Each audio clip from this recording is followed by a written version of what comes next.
سلام و درود بیننده عزیز. برنامه خبری و تحلیلی اخباری آزادی را از استودیوی رادیو آزادی از شهر پراگ من مومن احمدی تقدیم میکنم. امروز 11 نوامبر است. نگاه به سرخط خبرهای روز. روسیه میگوید تنها در چارچوب عملیات نلگال 2024 از این کشور نزدیک به 20,000 مهاجر اخراج شده، بیش از 4,000 پرونده جنایی مربوط به مهاجرت غیر قانونی باز شده است. تلاش تاجیکستان برای گذریش به انرژی سبز و بی خطر. نگاه به تجربه پاکستان که آنجا استفاده از برق آفتابی زیاد شده است.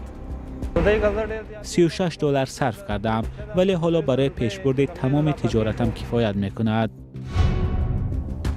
ناکامی پی هم.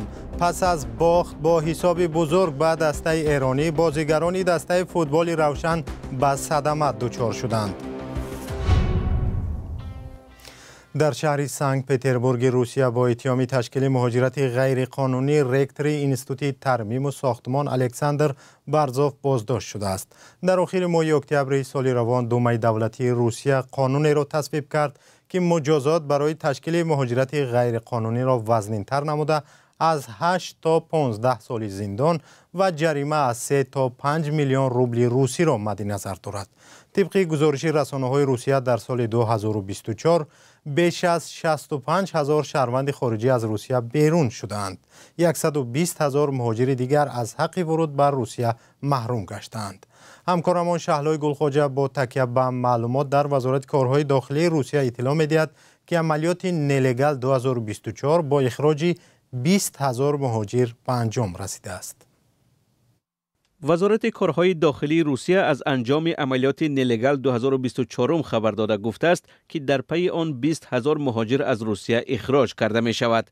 در این باره ایرینا والک نماینده وزارت در صحیفه‌اش در تلگرام نوشته است. او افزوده که در طول برگزاری ریدها نیروهای امنیتی زیاده از 100,000 حالت ویران کردن قاعده‌های مهاجرتی را آشکار کردند.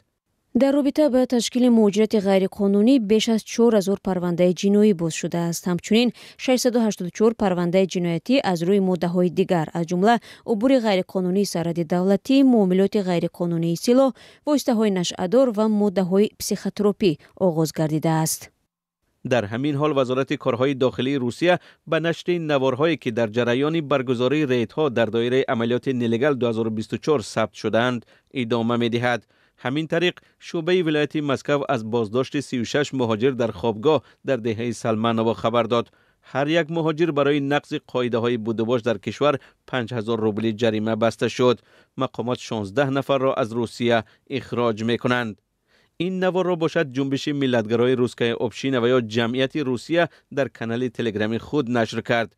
به گفته آنها اعضای این سازمان همراه نیروهای امنیتی در خوابگاه‌های ریوتوف رید انجام دادند. جمعیت روسیه می نویسد که نیروهای امنیتی حجت 200 مهاجر را تفتیش و 20 نفر آنها را بازداشت کردند. این سازمان ملتگرا نیز تاکید کرده است که مقامات 10 نفر را از روسیه اخراج خواهند کرد.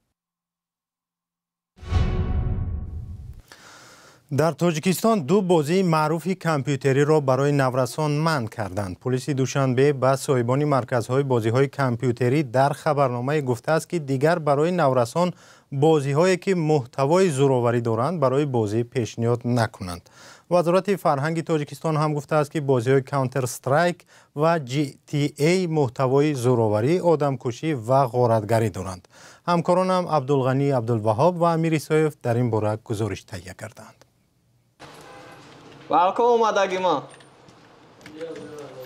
مرکز بازی‌های کامپیوتری در یک گوشه دوشنبه. این نوروز احتمال بار آخر کانتر استرایک و گراند ثفت افتا بازی می‌کند.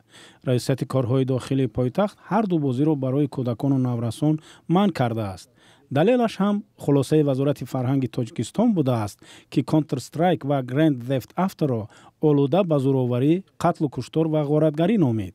اما نه در رئیست کارهای داخلی و نه در وزارت فرهنگ حاضر نشدند قضیه را شرح دهند. ساکنان توصیه را شنیدند و هم خبر ریدهای احتمالی را به مرکزهای بازی کامپیوتری. برخی از آنها طرفدار این قرارند و برخی هم مخالف. اوجه در فکر و خیالش اون بازی میخواد در عمل اوجه تطبیق کند. در نتیجه من بعضی به ترتیبی که از جانب شهروندان ما در فدراسیون رسیده شد عینا همین تاثیر کامپیوتر رسیدگی است یک مشکل بعد خیلی با گروه اکستریمیستی تروریستی یک جویا بشه علاقمندی بین گویم خشونت بین همین گونه رفتاری گویم نادرست و بر ضد ترتیبات جمعیتی روانه شده و بازی‌های کامپیوتری یافت نشده است. همه گونه اکسپریمنت‌ها نشان می‌دهند که همین گونه علاقمندی نیست. آماری خیلی شوق‌آوری هست که هر دفعه که ورسی نوی بازی فرض کنیم GTA میبراید در امریکا هم خیلی آمار می‌آموزند می‌بینند که همین دوره سطح جنایتکاری پست می‌شود. چون که همه به بازی کردن مشغول است. به نظر شهرام کامilov برنامه‌ساز بازی‌های کامپیوتری جنبه‌های خوب زیاد دارند. انسان توسط بازی‌های کامپیوتری در خود شعله را به وجود می‌آورد که می‌تواند در آموزش به او کمک کند. برای نمونه دقت او را به تکنیک و یا کامپیوتر جلب می‌کند یا نشان می‌دهد که چگونه رمز نوشته می‌شود یا خودی بازی را می‌سازند. این میل او را برای آموزش و برنامه‌سازی بیشتر می‌کند که در آینده می‌تواند برنامه‌سازی حرفه‌ای شود. بازی‌های هستند که بعضن صحنه‌های خشونت دارند ولی در همین بازی‌ها نیز چیزی خوب پیدا کردن ممکن است.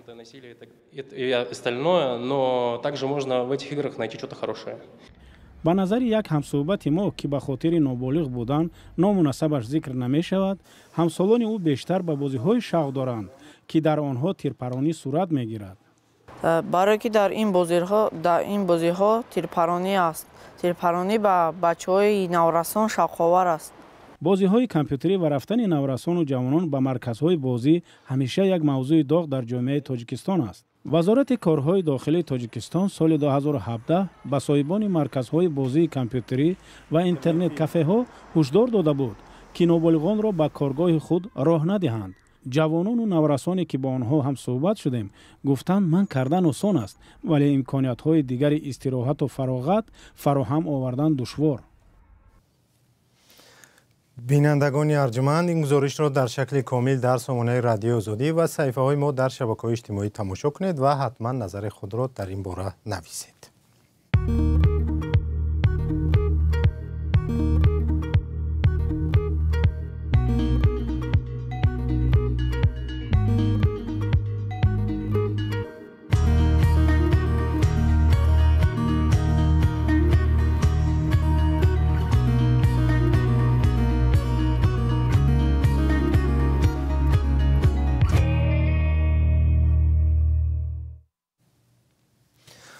حکومت تاجیکستان از بانک جهانی درخواست نموده است که پژوهش درباره تاثیر تغییر اقلیم در این کشور تهیه کند. در برنامه رشد تاجیکستان تا سال 2030 گزارش به انرژی سبز و یا انرژی نوشونده جای مهم را کسب کرده است.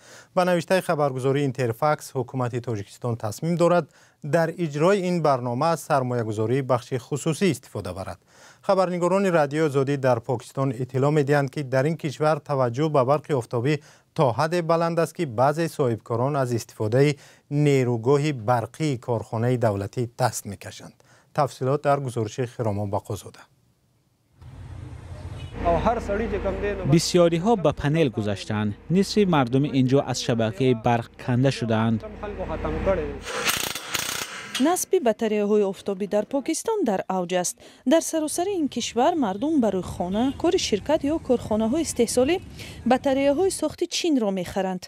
نرخ بلند نیروی برق شرکت دولتی ساکنان شهری مردم را وادار می‌کند به بطاری‌های دسترسی آفتابی رو آورند. خراجات هر ماهه من $1090 کم شد. در 6 ماه اول امسال پاکستان به مبلغ 1.4 میلیارد دلار پنل آفتابی خرید و سومین کشور عظیم‌ترین وارد کننده پنل‌های آفتابی در جهان شد. در این کشور با 240 میلیون اهالی بسیار ساکنان پنل آفتابی نصب می‌کنند. این پنل دوم است. یکمش را در خانه خودم نصب کردم. این خانه پسر عمکم است. وقتی آنها دیدند که نرخ برق گران شد از من خواهش کردند که با آنها هم نصب کنم. ولی بازار گرم پنل ها به ساحه برق حکومت پاکستان ضربه میزند که به این هم در قرض غوطه زده است. حجم قرض از 9 میلیارد دلار گذشته است و خطری به بحران نو روبرو شدن کشور وجود دارد.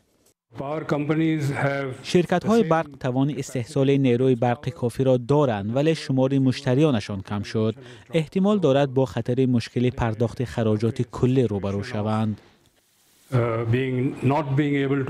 طرز حل مشکلاتی مثل این در جلسه محیط زیست سازمان ملل متحد در آذربایجان بررسی می شود.